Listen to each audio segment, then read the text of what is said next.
What up, and welcome back to part 2 of this 2-part series on encouraging a more positive emotional climate in the workplace, which, of course, as we learned in part 1, is a dangerous way to frame that, and we learned a different language to use. So if you haven't seen part 1, make sure you go back through the channel and find that part. You want to see that first before we dive into these tips. Okay, let's get into them.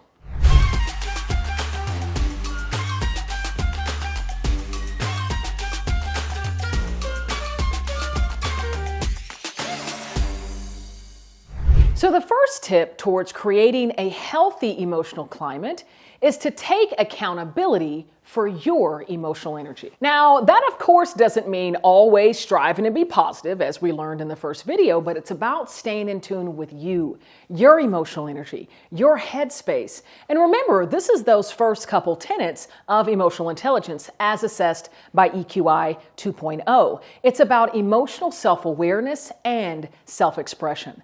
Take accountability and responsibility for how you're showing up, how you're expressing those emotions in the workplace. And of course, when it's appropriate, share that emotional energy with your colleagues and your coworkers, which brings me to the second tip. Tip 2 in creating a more healthy emotional climate in the workplace is to practice vulnerability. Practicing vulnerability in the workplace is a wonderful way to promote a healthy emotional climate, especially if you're in leadership, because it grants permission for those around you to express their difficult emotions as well, and it creates opportunity for you to connect authentically with your teammates, with your colleagues, your coworkers, and your entire organization if you're in one of those higher leadership positions. It actually reminds me of a client that we were working with going through a tremendous transformation. They were actually splitting their company into 3 separate companies. And I was doing some training sessions and working with one of their mid-level managers. And she can remember when their leaders actually started to convey vulnerability in town halls and emails whenever they were in front of the organization. And she can remember the level of engagement, the level of willingness to show up to do the work went through the roof when her leaders became more and more vulnerable.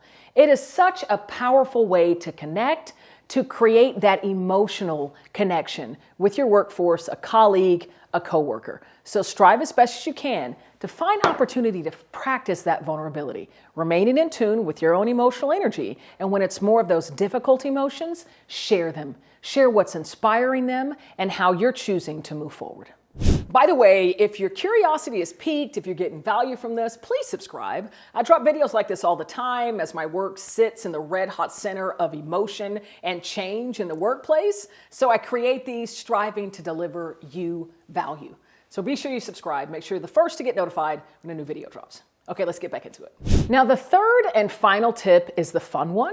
It's about celebrating your opportunities. When you find yourself in that low, really tough, stressful place with all the difficult emotions inspired all throughout your body, strive to find one opportunity in that moment to learn something new or to grow.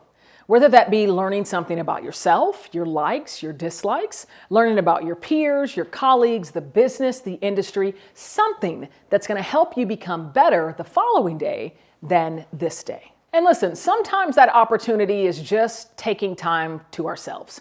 Sometimes that opportunity is flexing our compassion for another. It doesn't matter what the opportunity is, just find it, even as small as it might be. And once you've discovered it and you're taking action to maximize that opportunity, celebrate that fact. You know what? I'm in a very stressful and low point. But yesterday, I found a way to show compassion for my colleague.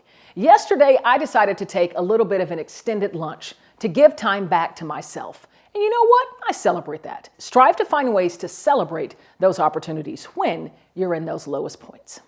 So speaking of finding opportunity when you're going through really tough, stressful times, I have something else that I want to gift to you completely for free and can really elevate what I've already been through these tips. I actually want to gift you a free chapter of my best-selling book, Change Enthusiasm: How to Harness the Power of Emotion for Leadership and Success. I want to gift you this introductory chapter, which really top lines what this growth mindset is all about and gives you the language, the pragmatic steps to actually celebrate celebrate and understand these opportunities when you're in your lowest point. This is a mindset that I'm so grateful has become a movement all over the world, with thousands upon thousands practicing it on a day-to-day basis. And I want to give you that free chapter today. All you got to do is click on the link below. I want to make sure you have the research, the data, the insights to ensure your growth through even your greatest change challenges. I'm Cassandra Worthy. And until we meet again, keep growing and keep rocking.